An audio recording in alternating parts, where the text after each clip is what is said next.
Highway बंद होने से बद्रीनाथ यात्रा थमी, सुरक्षित स्थानों पर रोके गए करीब 4500 तीर्थयात्री।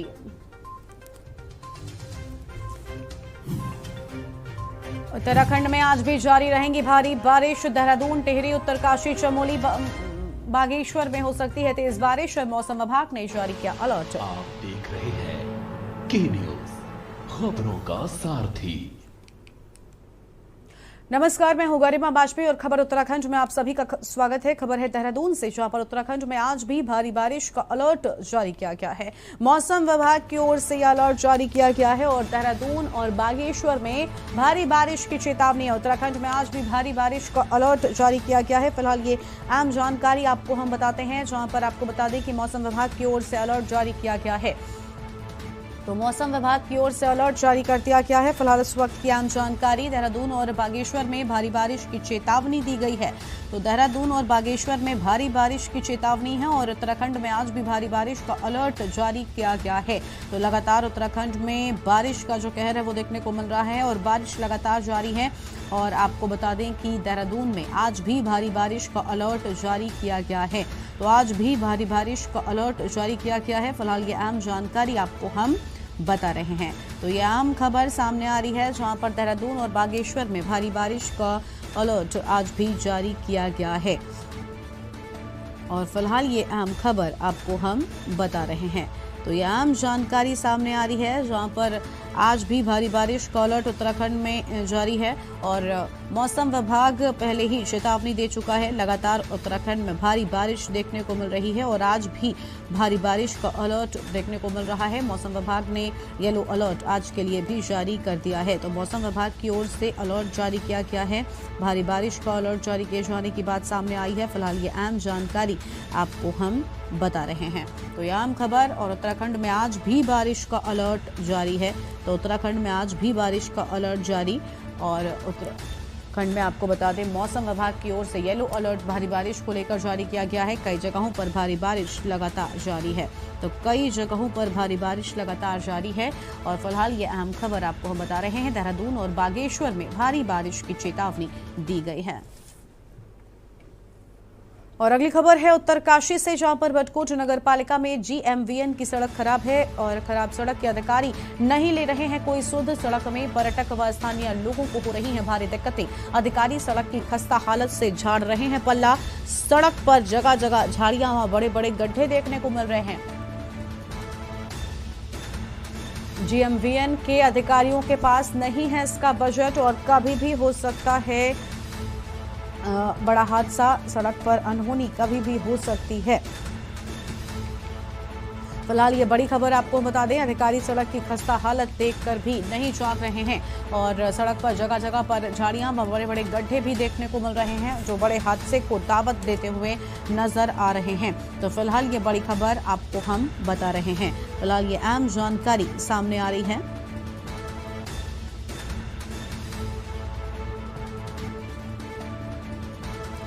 और फिलहाल ये बड़ी खबर आपको हम बता दें, जहां पर भारी बारिश एक तरफ उत्तराखंड में जारी है तो वहीं दूसरी ओर सड़कें भी जो हैं वो उत्तराखंड में लोगों की समस्याएं बढ़ा रही हैं। बटकोट नगर पालिका में GMVN की सड़क खराब है, जिसके चलते आम लोगों के सामने बड़ी दिक्कतें आ गई हैं।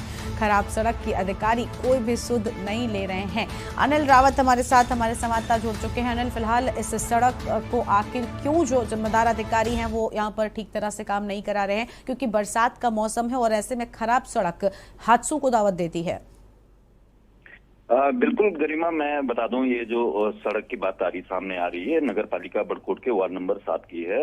ये जो सड़क है ये गढ़वाल मंडल की जो एनेक्सी है उसको जोड़ती है और साथ ही जो वार्ड नंबर 7 है नगर पालिका का, वहां से भी स्थानीय लोगों का, काफी लोगों का आवागमन होता है। लेकिन हमने बिल्कुल गढ़वाल मंडल के यहाँ जो अधिकारी है, मैनेजर है, उनसे बात की है। उनका साफ तौर पे ये कहना है कि क्या कहते हैं, बजट का रोना की बात करते हैं। साथ ही नगर पालिका अध्यक्ष अनुपमा राउत से भी इस संबंध में मेरी बात हुई तो उनका साफ तौर पे ये कहना है कि ये जो मार्ग है ये गढ़वाल मंडल विकास निगम का है। ये कहना है इनका। जी बिल्कुल, लेकिन लगातार हम देख रहे हैं कि कोई भी अधिकारी यहाँ पर सुध नहीं ले रहा है। एक तरफ जो प्रशासन है, जो सरकार है, वो लगातार कह रही है कि ठीक सड़कें होंगी, स्मार्ट सिटी का सपना दिखाया जा रहा है। ऐसे में अधिकारियों का इस तरह से हीला हवाली करना क्या कहीं ना कहीं भ्रष्टाचार की जो महक है वो भी यहाँ पर सामने आ रही है? बिल्कुल गरिमा, मैं ये बता दूं कि ये जो सड़क जो जा रही है गढ़वाल मंडल के, बिल्कुल राष्ट्रीय राजमार्ग से जुड़ा हुआ है। यमुनोत्री यहाँ से बिल्कुल 50 किलोमीटर के लगभग है। और यहाँ से तमाम जो अधिकारी की बात करें या फिर तमाम जो है उच्च नेताओं की बात करें, जो राजनीतिक लोग हैं, साथ साथ ही ये भी है कि जो ये एनेक्सी है, इसमें भी कई वीआईपी भी इसमें रात्रि विश्राम करते हैं। लेकिन कहीं ना कहीं ये साफ ये कहीं ना कहीं अनदेखी दिखाई दे रही थी। बिल्कुल, बहुत शुक्रिया आपका हमारे साथ जुड़ने के लिए अनिल, और अधिक अपडेट हमारे दर्शकों तक पहुंचाने के लिए। तो फिलहाल ये अहम जानकारी उत्तरकाशी से, जहां पर बड़कोट में सड़क खराब, लेकिन अधिकारी इस सड़क पर नहीं दे रहे हैं ध्यान। खराब सड़क के अधिकारी कोई भी सुध नहीं ले रहे हैं, और फिलहाल ये बड़ी खबर आपको हम बता रहे हैं।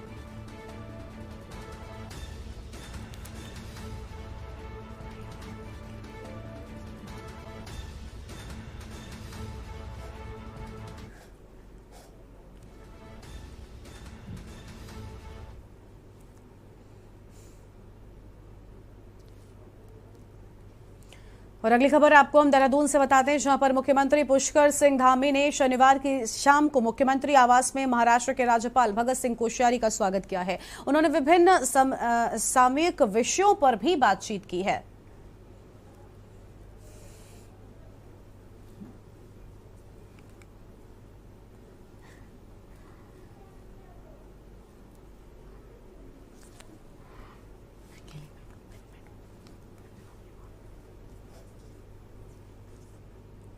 और फिलहाल एक छोटे से ब्रेक के लिए आप रुकते हैं, जल्द लौटेंगे।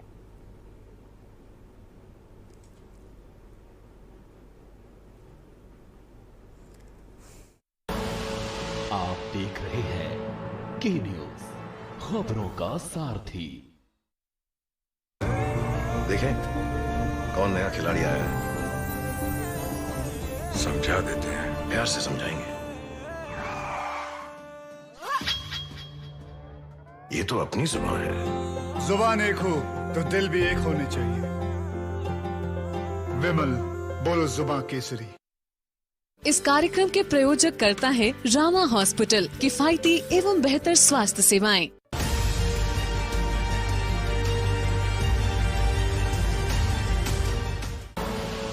आप देख रहे हैं के न्यूज, खबरों का सारथी। ब्रेक के बाद आप सभी का स्वागत है। खबर है कालाडूंगी से, जहां पर हरेला महोत्सव पर राज्य स्तरीय हितकारक सामुदायिक जागरूकता कार्यक्रम का शुभारंभ कोटाबाग के गिनत गांव काश्तकार विकास समिति सभागार में आयोजित हुआ है। और यह कार्यक्रम राष्ट्रीय स्वच्छ गंगा मिशन, जल शक्ति मंत्रालय, भारत सरकार और नौला फाउंडेशन के द्वारा कोटाबाग के गीती गांव में काश्तकार विकास समिति के अध्यक्ष नेतृत्व में आयोजित हुआ है। कार्यक्रम का शुभारंभ पद्म डॉक्टर यशोधर मठपाल, बिशन सिंह, जिलाधिकारी गोपाल गिरी स्वामी व नौला फाउंडेशन के संरक्षक किशन चंद्रा भट्ट ने दीप प्रज्वलित कर किया है। कार्यक्रम को संबोधित करते हुए सभी वक्ताओं ने कहा है कि उत्तराखंड जल जंगल बचाने की आवश्यकता है। हम जो कार्यक्रम कर रहे हैं इससे स्प्रिंग्स जैव विविधता, मृदा संरचना को सुधारती है और जल धारण क्षमता एवं पोषक तत्वों की मात्रा को बढ़ाती है।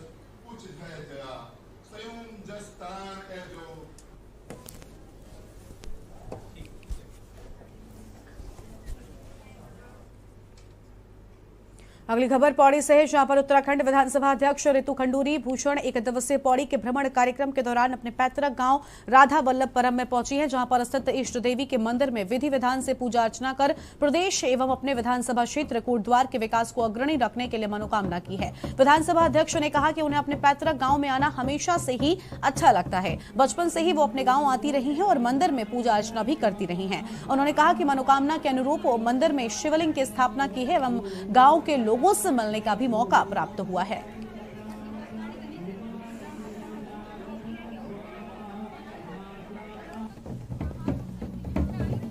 पुरम पहुंची हूं और आती रहती हूं मंदिर, क्योंकि पिताजी ने यहाँ पर काफी समय पहले बनाया है, तो हम लोग तो आते ही रहते हैं। बचपन से ही आती रहती थी। तब यहाँ पर एक स्कूल भी होता था। कई बार हम पौड़ी से पैदल भी आए हैं। तो एक तो अपना पैतृक घर पर वापस आना बहुत अच्छा लगता है, भले मैं आती रहती थी। बहुत समय से पूरे परिवार के मन में यह था कि शिवलिंग स्थापित होना चाहिए यहाँ पर, पंडित जी भी चाह रहे थे हमारे, तो हमने यहाँ पर आज शिवलिंग की स्थापना की और यहाँ के जितने भी अगल बगल के गांव के लोग हैं उनसे मिलने का मुझे मौका भी मिला, तो मैं बहुत प्रसन्न और खुश हूँ।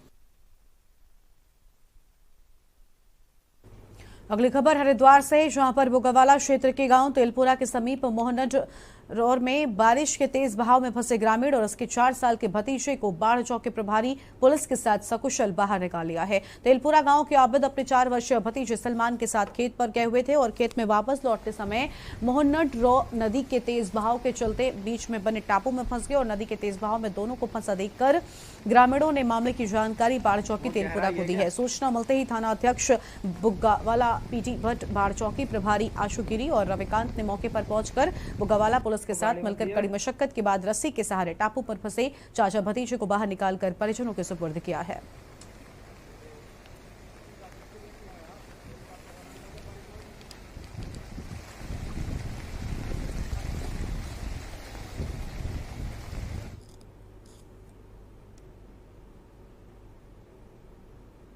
अगली खबर हरिद्वार से है, जहां पर होने वाले पंचायत चुनाव से पहले कांग्रेस विधायकों ने राज्य सरकार पर चुनाव के लिए जारी आरक्षण में गड़बड़ी करवाने का आरोप लगाया और कांग्रेस के प्रदेश महासचिव और हरिद्वार पंचायत चुनाव के प्रभारी विजय शाश्वत के नेतृत्व में सभी विधायकों ने प्रेस वार्ता की। हरिद्वार प्रेस क्लब में आयोजित प्रेस वार्ता में ज्वालापुर से कांग्रेस विधायक रवि बहादुर, मंगलौर के पूर्व कांग्रेस विधायक काजी निजामुद्दीन, झबरेड़ा विधायक वीरेंद्र जातियों और कलियर विधायक हाजी फुरकान मौजूद रहे हैं। इस दौरान कांग्रेस विधायकों ने आरोप लगाया कि हरिद्वार में अधिकारी राज्य सरकार दबाव में काम कर रहे हैं और हरिद्वार में पंचायत चुनाव के लिए जारी हुई आरक्षण की सूची में बड़ी धांधली की गई है। भाजपा सरकार को पंचायत चुनाव में हार का डर सता रहा है। पंचायत चुनाव को टालती आ रही थी, अब जब कोर्ट के आदेश पर चुनाव होने जा रहे हैं तो भाजपा सरकार चुनाव जीतने के लिए आरक्षण में गड़बड़ी करवा रही है।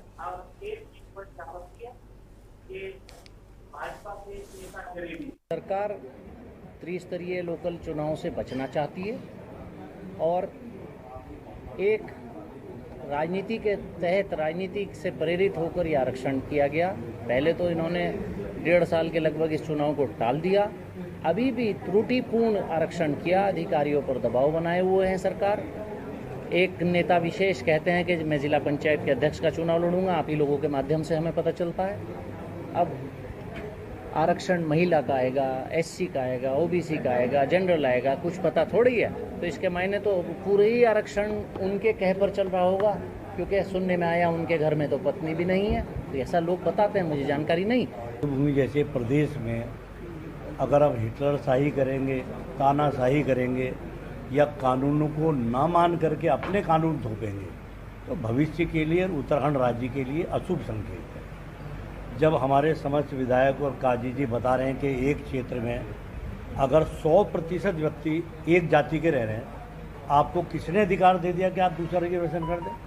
मैं तो अधिकारियों से भी कहना चाहूँगा कि समय रहते हुए अगर कोर्ट में हमें जाना पड़ेगा, वो जो सरकार के दबाव में गलत निर्णय ले रहे हैं उनको समय रहते जो हम आपत्तियाँ लगा रहे हैं, विधिक सलाह ले रहे हैं, उनको सब चीज़ों को दुरुस्त कर देना चाहिए। सबसे पहले तो ये धोखा है इस जिले की जनता के साथ। एक धोखा आप पहले कर चुके हैं, चुनाव लेट करा के। आज देहात की जनता, गांव की जनता परेशान है। बारिश हो रही है, नलके नहीं है। आप जल जीवन मिशन करोड़ों रुपए के प्रोजेक्ट लेके आ रहे हैं, पर आप हैंडपंप में पैसा नहीं दे रहे हैं। आज विधायक सफ़र कर रहे हैं, अपनी निधि से कुछ इधर उधर से करा के नलके लगवाने का काम कर रहे हैं। आप बस हाथ खड़े कर देते हो कि हमारे हाथ में नहीं है। और दूसरी आप गलती अब ये करने जा रहे हो कि आप जो है रिजर्वेशन के नाम पे अपना स्वार्थ सिद्ध कर रहे हो। और फिलहाल एक ब्रेक के लिए आप रुकते हैं, जो लौटेंगे। आप देख रहे हैं के न्यूज, खबरों का सारथी। देखें कौन नया खिलाड़ी आया है, समझा देते हैं, प्यार से समझाएंगे। ये तो अपनी जुबान है। जुबान एक हो तो दिल भी एक होने चाहिए। विमल, बोलो जुबान केसरी। गोल्डी हिंग का तड़का लगे तो सभी दबा के खाते हैं। गोल्डी हिंग, कण कण में जान। इस कार्यक्रम के प्रायोजक करता है रामा हॉस्पिटल, किफायती एवं बेहतर स्वास्थ्य सेवाएं।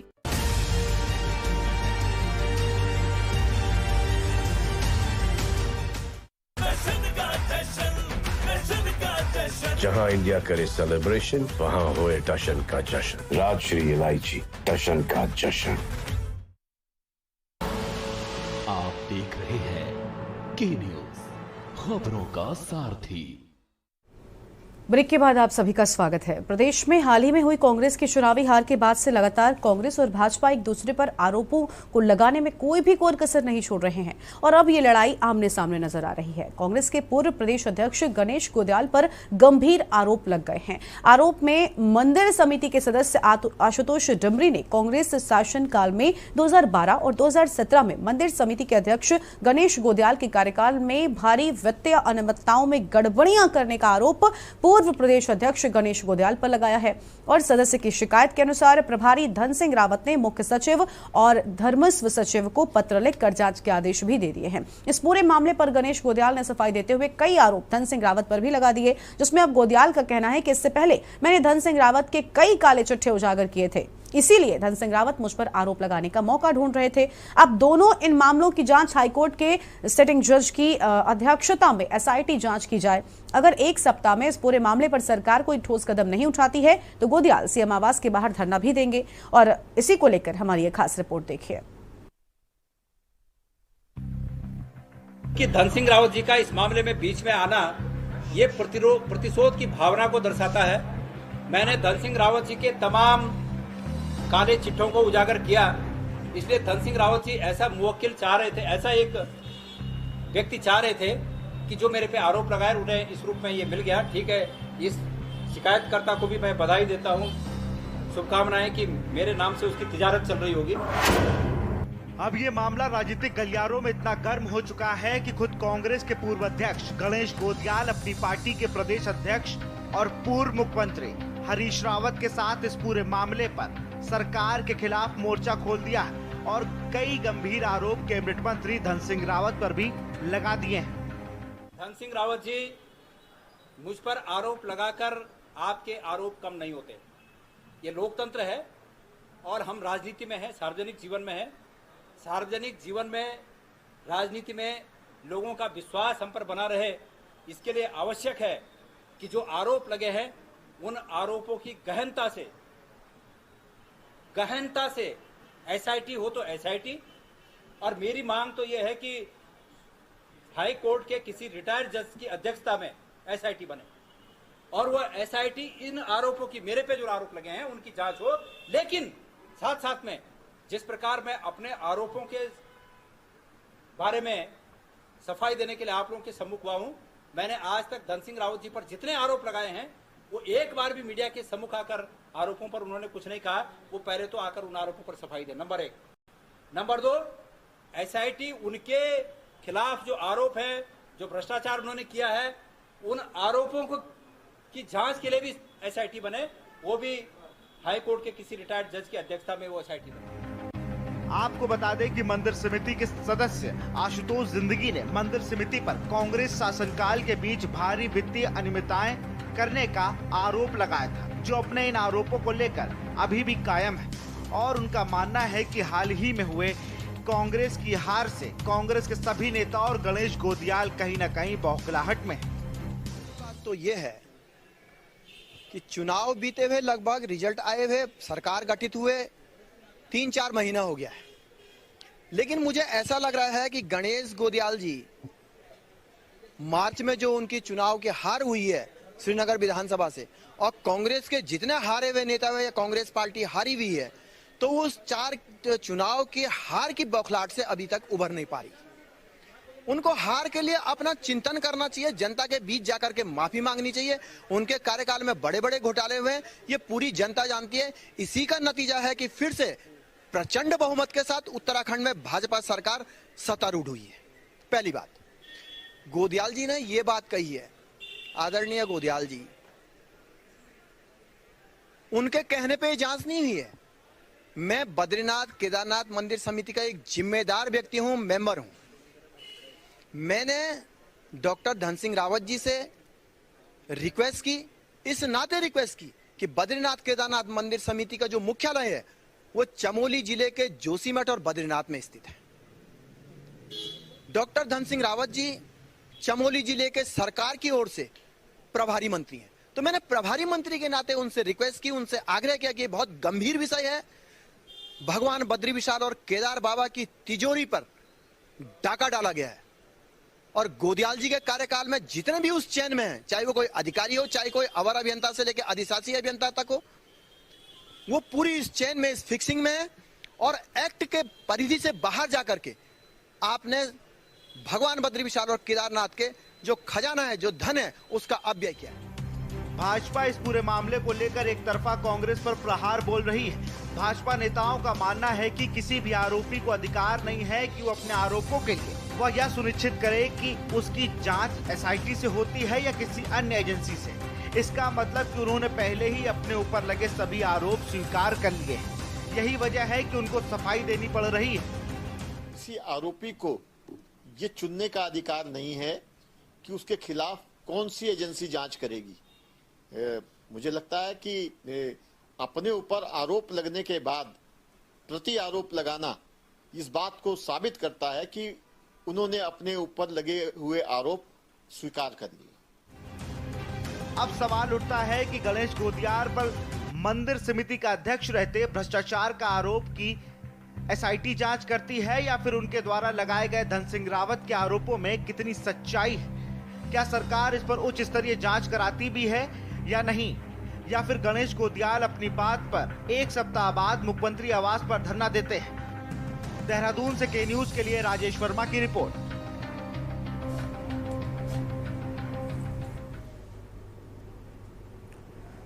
और खबर उत्तराखंड में आज बस इतना ही। आप देखते रहिए के न्यूज इंडिया। नमस्कार।